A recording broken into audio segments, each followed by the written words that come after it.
மேற்கொண்டு பார்ப்பாங்க. இந்த வீடியோவில் ஒரு இன்ட்ராடே ஸ்ட்ராட்டஜி பற்றி டிஸ்கஸ் பண்ணிடலாம். இதுக்கு முன்னாடி 2-3 ஸ்ட்ராட்டஜி பார்த்துருக்கோம். ஸோ அது பார்க்காதவங்க யூடியூப்பில் ப்ளேலிஸ்ட்டில் இருக்கும், இல்லை சேனலில் போய் பார்த்துக்குங்க. ஸோ இந்த ஸ்ட்ராட்டஜி பேர் என்ன அப்படிங்கிறது பார்த்திங்கன்னா பொல்லிங்கர் பேண்ட் பிரேக் அவுட் ஸ்ட்ராட்டஜி அப்படிங்கிறது சொல்லுவோம். நார்மலாக பொல்லிங்கர் பேண்ட்னா எல்லாத்துக்கும் தெரியும். பேண்டு வந்துட்டு இந்த மாதிரி இருக்கும், அப்பர் பேண்ட், லோவர் பேண்ட், அதுக்கப்புறம் ஸ்குவீஸ் ஆகி உங்களுக்கு வந்துட்டு எக்ஸ்பேண்ட் ஆகும். ஸோ இது வந்துட்டு பொல்லிங்கர் பேண்டில் அப்பர் பேண்டுன்னு சொல்லுவாங்க. இது பார்த்திங்கன்னா லோவர் பேண்ட் எல்பி அப்படின்னு சொல்லுவாங்க. இது வந்துட்டு ஸ்குவீஸ் ஆகிறது. இதுக்கப்புறம் தான் ஸ்டாக் பார்த்திங்கன்னா ஏதோ சைடு வந்துட்டு பிரேக் ஆகும். ஸோ இது கான்செப்ட் என்ன அப்படிங்கிறது பார்த்திங்கன்னா, இந்த மாதிரி நமக்கு ஒரு பேண்ட்குள்ளே வந்துட்டு இருக்கும்போது ஸ்டாக் கன்சால்டேஷனில் இருக்கும். அதுக்கப்புறம் உங்களுக்கு இந்த பர்டிகுலர் பேண்ட்லேருந்து நமக்கு பிரேக் பண்ணும்போது அதாவது எக்ஸ்பேண்ட் ஆகும். அதாவது இந்த ஜோனில் பார்த்திங்கன்னா கான்ட்ராக்ஷனில் இருக்கும், ஸ்டாக் வந்து கன்சால்டேஷனில் இருக்கும். பேண்ட் எக்ஸ்பேண்ட் ஆகும்போது ஏதோ ஒரு சைடு டைரக்ஷன் இந்த பேண்டோட லோவர் பேண்டோட இதை வந்துட்டு கிராஸ் பண்ணும்போது நமக்கு 15 மினிட்ஸ் டைம் ஃப்ரேமில் பார்க்கும்போது 1 மினிட்டில் பார்க்க மாட்டோம். 15 மினிட்ஸ் டைம் ஃப்ரேமில் இந்த பேண்டோட லோவர் பேண்டை கீழே கிராஸ் பண்ணும்போது நம்ம சார்ட்டிங் ஸ்கேனர் யூஸ் பண்ணி இந்த ஸ்டாக் எப்படி செலக்ட் பண்ணுறது, அப்பர் பேண்டில் வந்துட்டு கிராஸ் ஆகும்போது எப்படி வந்துட்டு அப்சைட் மொமெண்டம் போகுது ஸ்டாக் அப்படிங்கிறது தான் வந்துட்டு இந்த சார்ட்டிங் ஸ்கேனர் யூஸ் பண்ணி நம்ம வந்துட்டு பேக் டெஸ்ட்டும் பண்ண போகிறோம். ஸ்டாக்கை இன்ட்ராடேக்கு எப்படி செலக்ட் பண்ணுறது அப்படிங்கிறதும் பண்ண போகிறோம். ஸோ உங்களுக்கு ஒரு கிளாரிட்டிக்காக உங்களுக்கு இப்படி தான் இருக்கும். உங்களுக்கு பார்த்திங்கன்னா இது வந்துட்டு 15 மினிட்ஸ் டைம் ஃப்ரேம். இப்போ பார்த்திங்கன்னா அரௌண்ட் மணி இப்போ 3:36, இது வந்துட்டு ஒரு 2:45 உங்களுக்கு இந்த இது பிரேக் ஆகிருந்து. ஒரு பேண்ட் பார்த்திங்கன்னா எக்ஸ்பேண்ட் ஆகிட்டு ஒரு கான்ட்ராக்ஷனில் அதுக்கப்புறம் வந்துட்டு லோவர் பேண்டை இந்த இடத்துல பிரேக் பண்ணிச்சு ஸ்டாக்கு. பிரேக் பண்ணும்போது நமக்கு இது வந்துட்டு அந்த ரிசல்ட்ஸில் வந்துருந்தது. உங்களுக்கு பொல்லிங்கர் பேண்ட் இது வந்துட்டு 2:45க்கு நீங்கள் ரன் பண்ணியிருந்தீங்க அப்படின்னா அந்த டைமில் வந்தது. இப்போ வந்துட்டு வேறு ஸ்டாக்ஸ் வருது இது பேண்ட். ஸோ இந்த சார்ட்டிங் ஸ்கேனர் வந்துட்டு லிங்க்கில் டிஸ்கிரிப்ஷன் கொடுத்துட்டேன். அது நீங்கள் யூஸ் பண்ணுறதுக்கு முன்னாடி இது என்ன கான்செப்ட், என்ன கோடு எழுதியிருக்கேன் அப்படிங்கிறது ஜஸ்ட்டு ட்ரை முடிஞ்சால் அண்டர்ஸ்டாண்ட் பண்ண ட்ரை பண்ணுங்கள். ஸோ ஆல்ரெடி சொன்ன மாதிரி உங்களுக்கு ஒரு 15 மினிட் கேண்டில் நமக்கு நார்மலாக தெரியும். இது ஒரு கேண்டில், இது அடுத்தது வந்துட்டு இது 3வது கேண்டில், 0, -1, -2 கேண்டில். இப்போ இந்த -1 கேண்டில் இருக்குல்ல, இந்த கேண்டில் விட upper Bollinger band and lower Bollinger band ரெண்டையும் மைனஸ் பண்ணுறோம். இந்த -1 கேண்டில் பக்கத்தில் இருக்க upper Bollinger band minus lower Bollinger பேண்டோட இதை வந்துட்டு மைனஸ் பண்ணிவிட்டு அதோட வேல்யூ இப்போ இது ஒரு 4 ரூபா இருக்குது, இங்கே ஒரு 2 ரூபா இருக்குது அப்படின்னா 4 - 2 வரணும். பட் இந்த 2 வேல்யூவை which is less than previous -2 candle இருக்குல்ல, இங்கேருந்து 100 கேண்டில் கம்பேர் பண்ணி 15 மினிட் கேண்டில் கம்பேர் பண்ணி இது எல்லாத்தையும் விட இந்த பேண்டோட வேல்யூ சின்னதாக இருக்கா, அப்போ தான் வந்துட்டு ஸ்குவீஸாக இருக்கிறது நம்ம வந்துட்டு கண்டுபிடிப்போம். இதுதான் இந்த கோடுக்கு தான் இந்த இப்படி இருக்கும். பேண்ட் வந்துட்டு இப்படி இருந்து இப்படி போயிருக்கும். இந்த இடத்துல இது வந்துட்டு ப்ரீவியஸ் 15 மினிட் கேண்டில் விட இந்த பேண்டு சின்னதாக இருக்கா, இந்த இடத்துல பேண்டு ஸ்குவீஸ் ஆகிருக்கா அப்படிங்கிற பார்க்குறதுக்கு தான் இந்த கோடு எழுதியிருக்கு. ஃபஸ்ட்டு 2 லைன், இந்த 3 லைன், இந்த கம்ப்ளீட் கோட். இதுக்கப்புறம் அது ஓகே அப்படின்னா அங்கேருந்து ஸ்டாக் ப்ரைஸ் வந்துட்டு அப்பர் பொல்லிங்கர் பேண்டை கிராஸ் பண்ணி மேலே போகுதா, அப்படி போகும்போது பை பண்ணுவோம் வித் 1% ஸ்டாப் லாஸ், இல்லை அந்த கேண்டிலோட லோ அப்படிங்கிறது, இல்லை கீழே பண்ணி போகும்போது நம்ம வந்துட்டு ஷார்ட் பண்ணுவோம் ஸ்டாக்கை. இதுதான் பார்த்திங்கன்னா உங்களுக்கு கான்செப்ட். ஓகே, இப்போ பார்த்திங்கன்னா சியூபி ஆல்ரெடி உங்களுக்கு இது வந்தது 15 மினிட்ஸில் வந்துட்டு உங்களுக்கு லவர் பேண்டை பிரேக் பண்ணி இது அந்த ரிசல்ட்ஸ் வந்தது. 149.3க்கு எடுத்திருந்தோம் அப்படின்னா எண்ட் ஆஃப் டேயில் நமக்கு 148, ஒரு 1 ரூபி பார்த்திங்கன்னா நமக்கு க்ளோஸ் ஆகிருக்கு. ஸோ நான் மோஸ்ட்லி இந்த ரிசல்ட்ஸ் வர்றது நீங்கள் 3 o'clock 2:45 to 3 o'clock வர்றதை எடுங்க. ஏன்னா 3:15 மேலே வர்றதை அவாய்ட் பண்ணிடுங்க.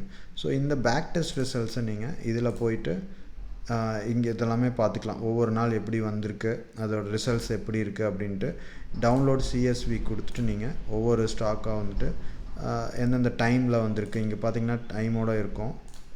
ஸோ எனக்கு இந்த எக்ஸல் நான் இது கூகுள் ஷீட் தான் யூஸ் பண்ணுவேன். இந்த எக்ஸலை கூகுள் ஷீட்டில் அப்லோட் பண்ணி யூஸ் பண்ணுவேன்.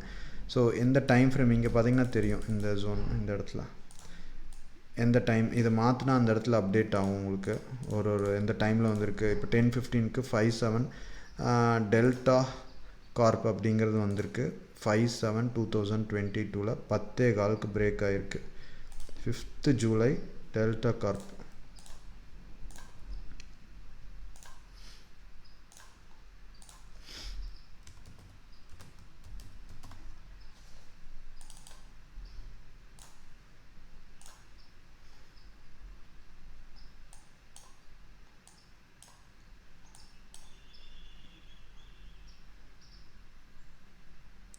ஸோ 10:15க்கு வந்துட்டு இங்கே பிரேக் ஆகிருக்கு சரிங்களா.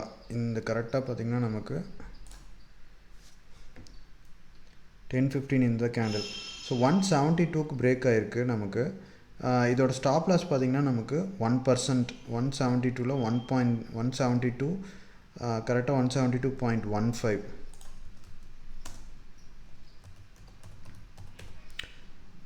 ப்ளஸ் 1.72 173.87 நம்ம ஸ்டாப் லாஸு. ஸோ இதோட ஹை பார்த்திங்கன்னா நமக்கு 173.45 வரைக்கும் இந்த கேண்டில் வந்துட்டு போயிருக்கு. ஸோ 87 போகல. பட் எண்ட் ஆஃப் டேயில் நமக்கு 168.78. ஸோ கிட்டத்தட்ட நமக்கு $4 பார்த்திங்கன்னா 1:3 நமக்கு வந்துட்டு 3 to 4 rupees பார்த்திங்கன்னா டார்கெட் கொடுத்துருச்சு. ஸோ 1% ரிஸ்க் எடுக்கும்போது இது 173.87 வந்து ஸ்டாப் லாஸ். நம்ம 173.45 வரைக்கும் தான் போயிருந்தது. எண்ட் ஆஃப் டேயில் நமக்கு தேவையான 2 to 3% டார்கெட் வந்துட்டு அச்சீவ் ஆகிருக்கு. ஸோ இதுதான் இந்த மாதிரி டைமில் எடுத்தீங்க மார்னிங் சில இது வந்துட்டு 9:15 ஓப்பன் ஆகும். 9:15 பொல்லிங்கர் பேண்ட் வந்துட்டு ரிசல்ட்ஸ் இது வரும். ஸோ அதுவும் பார்த்திங்கன்னா நீங்கள் கொஞ்ச நாள் பேக் டெஸ்ட் பண்ணுங்கள். இல்லை ப்ரீவியஸாக இருக்கிற பேக் டெஸ்ட் எடுத்து 9:15 பிரேக் ஆகிறது எப்படி போகுது, இல்லை 9:15க்கு மேலே ஒரு ½ an hour ஒரு 15 minutes மார்க்கெட்டை ரன் பண்ண விட்டுட்டு அதுக்கப்புறம் இந்த 10 o'clock 9:45 இந்த மாதிரி இதில் பிரேக் பண்ணுறது எப்படி போகுது அப்படிங்கிறத பேக் டெஸ்ட்டில் பார்க்குறீங்க அப்படின்னா உங்களுக்கு ஒரு கிளாரிட்டி கிடைக்கும். ஸோ இந்த ஸ்ட்ராட்டஜி பார்த்திங்கன்னா உங்களுக்கு இன்ட்ராடேக்கு ஆல்ரெடி பிரேக் அவுட் ஸ்ட்ராட்டஜிஸ் இதெல்லாம் பார்த்துருக்கோம். அது போக இந்த ஸ்ட்ராட்டஜியும் நீங்கள் பொல்லிங்கர் பேண்ட் ஸ்குவீஸும் வந்துட்டு ரெகுலராக ஸ்டாக்ஸ் நல்லா வரும். இதில் சில ஸ்ட்ராட்டஜிஸ் பார்த்திங்கன்னா இந்த open equal to low break ஆகிறது சில டைம் வராது. அன்றைக்கி வந்துட்டு நம்ம எந்த ட்ரேடுமே பண்ண முடியாமல் இருப்போம். அப்போ இந்த மாதிரி ஸ்ட்ராட்டஜிஸ்லாம் நமக்கு என்ட்ரி வந்துட்டு கொடுக்கும். நல்லா பிரேக் ஆகி நல்ல ஒரு புல்லிஷ் மூவுக்காக உங்களுக்கு என்ட்ரி கொடுக்கும் உங்களுக்கு. ஸோ இப்போ 179ல் உங்களுக்கு $4 தான் போயிருக்கு அப்படின்னு நினைப்போம். பட் பர்சன்டேஜ் வைஸ் பார்க்கும்போது அது கிட்டத்தட்ட $4 அப்படிங்கும்போது பர்சன்டேஜில் பெரிய வந்துட்டு நமக்கு ரிட்டர்ன்ஸ் கொடுக்கும். ஸோ இது மாதிரி இந்த பேக் டெஸ்ட் பண்ணி பாருங்கள். பிகினர்ஸாக இருக்கவங்க மோஸ்ட்லி நீங்கள் வந்துட்டு இந்த 3 கான்செப்ட் வந்துட்டு ஃபாலோ பண்ணிக்கங்க. ஃபஸ்ட்டு ஒரு பர்டிகுலர் ஸ்ட்ராட்டஜி யூஸ் பண்ணிக்கங்க. அதுக்கு பேக் டெஸ்ட் ரிசல்ட்ஸுக்கு வந்து எப்படி போயிருக்கு அப்படிங்கிறது பாருங்கள். கன்சிஸ்டண்ட்டாக பார்த்திங்கன்னா அந்த ஸ்ட்ராட்டஜி இம்ப்ளிமெண்ட் பண்ணுங்கள். ஸோ ஒரு நாள் பண்ணிவிட்டு ஒரு நாள் விட்டுட்டோம் அப்படின்னா நம்ம விடுற நாள் நம்ம பண்ணுற நாள் ஸ்டாப் அடிக்கும், விடுற நாள் வந்துட்டு ப்ராஃபிட் வரும். ஸோ அதனால் ஒரு ஸ்ட்ராட்டஜி அப்படின்னா பர் டே இவ்வளோ ரிஸ்க் அப்படிங்கிறத செட் பண்ணிவிட்டு அதுக்கு தகுந்த மாதிரி வந்துட்டு ரன் பண்ணுங்கள். So thank you. புதுசாக இருக்கவங்க மார்க்கெட்டுக்குள்ளே வர்றவங்க இந்த கான்செப்ட் 3 வந்துட்டு நல்லா இந்த 3 முக்கியமான கான்செப்டை யூஸ் பண்ணிக்கங்க. ரிஸ்க் மார்க்கெட்டில் பார்த்திங்கன்னா நம்ம மார்க்கெட்டில் இருக்கிறது தான் முக்கியம். இருந்தால் தான் வந்துட்டு நம்ம வின் பண்ண முடியும் மார்க்கெட்டில். ஸோ அது ரொம்ப முக்கியம்னா சில பேர் பார்த்திங்கன்னா கேம்பிளிங் மாதிரி பண்ணுவாங்க. எல்லா அமௌண்ட்டையும் ஒரே இதில் போட்டு ஒரு பர்டிகுலர் ஸ்ட்ராட்டஜியே இருக்காது, எஃபெக்டிவான ஸ்ட்ராட்டஜியே இருக்காது, ரேண்டமாக வந்துட்டு எடுப்பாங்க. அந்த மாதிரி எடுக்கும்போது நமக்கு அது அந்த பிஹேவியர் வந்துட்டு நம்மளை கேம்பிளிங் மாதிரி கொண்டு போயிடும். ஸோ அது மட்டும் ஃபோக்கஸ் பண்ணிக்கங்க. So thank you all. பாய்.